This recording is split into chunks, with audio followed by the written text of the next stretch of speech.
Berikut hasil analisis saya yang dikumpulkan dari beberapa sumber dan referensi data terpercaya. Pertama, pindah ibu kota dari Jakarta ke Kalimantan adalah skenario besar dari Cina. Kenapa? Karena Kalimantan mempunyai peran penting dan posisi strategis bagi program obor One Belt One Road sebagai pintu masuk Cina untuk menancapkan hegemoninya lebih dalam di kawasan Asia. Dan Kalimantan secara geografis juga sangat dekat dari Cina. Dan juga secara demografis, komposisi warga keturunan Cina di Kalimantan cukup dominan dan kuat. Jadi, Kalimantan memang sangat seksi di mata Cina dan wajib dikuasai. 2. Sesama kita ketahui, ibu kota adalah center of gravity sebuah negara. Di dalam peperangan militer, ibu kota adalah simbol penaklukan dari sebuah negara. Apabila ibu kota negara berhasil direbut dan ditaklukkan, berarti itu akan sama dengan keberhasilan menaklukkan dan menguasai negara. Kondisi Jakarta yang begitu padat dan mengakar secara geokultural dan geografis tentu akan sulit menembus dan menaklukkan Jakarta yang begitu besar dan sudah berurat berakar dikuasai banyak negara lainnya berdasarkan kepentingannya masing-masing. Disinilah cerdiknya Cina.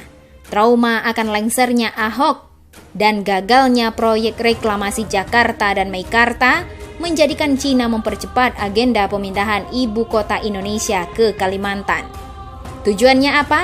Kalau ibu kota dipindah, maka Jakarta akan lumpuh. Kekhususannya pun akan dipreteli dan dicabut. Semua kendali negara dipindahkan ke tempat ibu kota baru, yaitu di Kalimantan. Nah, apabila ibu kota baru sudah berdiri dan berjalan, maka secara otomatis remote kontrol negara Indonesia yang selama ini berada di Jakarta akan berpindah tangan ke Kalimantan. Dan ini sama artinya, semua kendali negara kita akan berpindah tangan ke Kalimantan. Secara paralel, seiring proses pembangunan ibu kota ini berjalan, Cina dengan mudah akan memobilisasi rakyatnya untuk masuk dan migrasi ke Kalimantan, agar kemudian menjadi mayoritas dan menguasai mutlak Kalimantan secara penuh, mulai dari fisik ekonomi, politik, dan komposisi jumlah penduduk seperti sejarah berdirinya Singapura dengan menyingkirkan pribumi Melayu. Dan ini bukan hoax atau halusinasi, karena fakta dan data ke arah itu sudah terbuka terang benderang. 3. Skenario peta jalan perpindahan ibu kota ini langsung terbaca oleh si adik kuasa Amerika bersama aliansinya. Kalau Kalimantan menjadi pintu masuk program obor Cina, maka Papua adalah pintu masuk program TPP, Trans-Pacific Partnership, Amerika dan aliansinya untuk membendung hegemoni Cina di Asia Pasifik. Papua sejak masa Perang Dunia Pertama dan Kedua pun sudah memiliki arti penting bagi Amerika. Bahkan juga secara kebijakan pertahanan, Amerika sudah menjalankan konsep US Indo-PACOM, yaitu membentuk border aliansi segitiga India, Australia, Jepang untuk menghadapi Cina. 4. Jadi, perpindahan ibu kota ke Kalimantan ini sangat berdampak besar bagi masa depan Indonesia di antara jepitan dua kekuatan besar raksasa dunia. Perpindahan ibu kota ke Kalimantan adalah simbol kemenangan Cina atas Amerika dalam merebut dan menguasai Indonesia. Kalau ibu kota pindah ke Kalimantan, yang notabene semua fasilitas, konsep, desain, biaya berasal dari Cina, maka Amerika bersama sekutunya akan gigit jari. Indonesia lepas dari kontrol dan hegemoni Amerika. Wajah Indonesia akan berganti menjadi Indo-Cina. Indonesia yang selama ini American boy hanya tinggal sejarah dan cerita lama.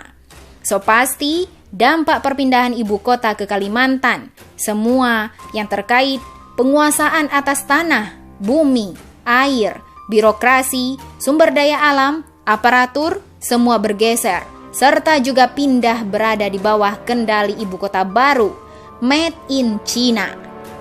5. Melihat skenario ini, Amerika langsung memainkan skenario tandingan rusuh Papua untuk memecah konsentrasi, menjegal rencana perpindahan ibu kota ke Kalimantan, atau juga akan memutilasi Papua dari Indonesia dengan ancaman Papua merdeka dan menjadi milik Amerika sebagai basis dan pintu masuk hegemoninya di kawasan Asia Pasifik.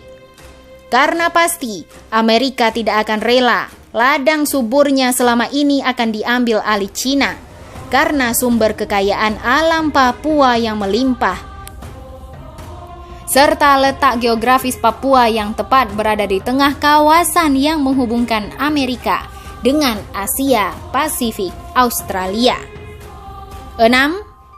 Pihak istana tentu sangat paham dan hati-hati dalam menghadapi manuver propaganda rusuh Papua yang begitu masif dan terencana ini.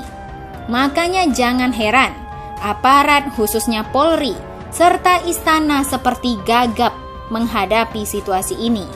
Bayangkan, hanya dalam hitungan menit dan jam, rusuh anarkisme Papua begitu cepat meluas, masif, bahkan sampai ke depan istana, dan Mabes TNI mengibarkan bendera bintang kejora menuntut mereka secara terbuka. Padahal, kalau kita lihat antara perbandingan kekuatan TNI Polri dengan perusuh Papua bukanlah apa-apanya. Namun, yang terjadi sebaliknya, korban nyawa dan pembakaran pun sudah merebak terjadi di Papua, Sorong, Manokwari, Fakfak, Wamena, Jayapura, semua membara serentak bergerak menuntut merdeka. Anehnya lagi, sudah jelas rusuh ini begitu radikal, anarkis dan tuntutannya merdeka. Menko Polhukam Wiranto yang dulu juga menjabat Panglima ABRI ketika rusuh Mei 1998 meminta aparat persuasif tanpa senjata. Apa yang terjadi kemudian? Aparat tak bersenjata menghadapi perusuh pakai senjata, ya habis dibantai dengan parang, panah, dan tombak. Jadi aneh juga kalau penanganan rusuh Papua rezim saat ini bagai putri malu alias macan jadi kucing. Sangat berbeda ketika menghadapi aksi 212 dan rusuh 21 hingga 23 Mei pada Pilpres yang lalu.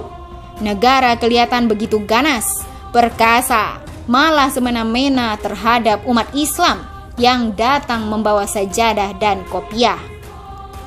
Ketimpangan dan perbedaan ini terjadi karena negara pasti sudah tahu siapa aktor dan pemain di belakang rusuh Papua. Artinya, rusuh Papua tidak lebih bentuk perlawanan Amerika melalui proksi dan aliansinya di Papua terhadap manuver Cina yang mau pindahkan ibu kota ke Kalimantan. Cuma yang kita sayangkan adalah sikap pemerintah hari ini yang tidak jelas alias pengecut. Seharusnya Indonesia pandai memainkan prinsip politik luar negeri negara kita, yaitu bebas dan aktif, sehingga tidak perlu terkungkung di bawah ketiak satu negara secara total. Seharusnya Indonesia bisa memanfaatkan kondisi ini untuk menjadi peluang bargaining yang paling menguntungkan dari tarik-menarik dua raksasa dunia ini, bukan malah terjepit tak berdaya seperti sekarang ini.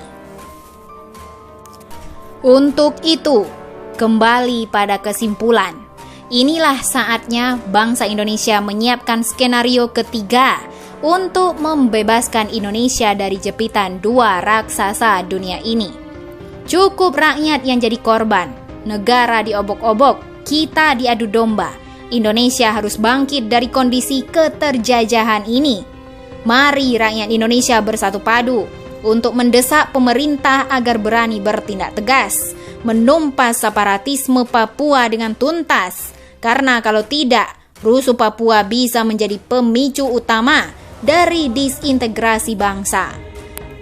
Selanjutnya, masyarakat juga mendesak agar presiden serta legislatif untuk membatalkan wacana pindah ibu kota ke Kalimantan. Karena ide ini hanyalah ibarat Indonesia memberikan lehernya kepada Cina. Stop, jangan lagi jadi pengkhianat bangsa dengan menjadikan diri pelayan, penjilat kepentingan Cina. Mari kita kembalikan Indonesia sebagaimana amanah konstitusi kita, yaitu menjadi bangsa yang bersatu, berdaulat, adil dan makmur di bawah panji Pancasila. NKRI harga mati, insya Allah. Oleh Anton Permana, alumni Lemhanas PPRA L8 tahun 2018. Bagaimana menurut Anda?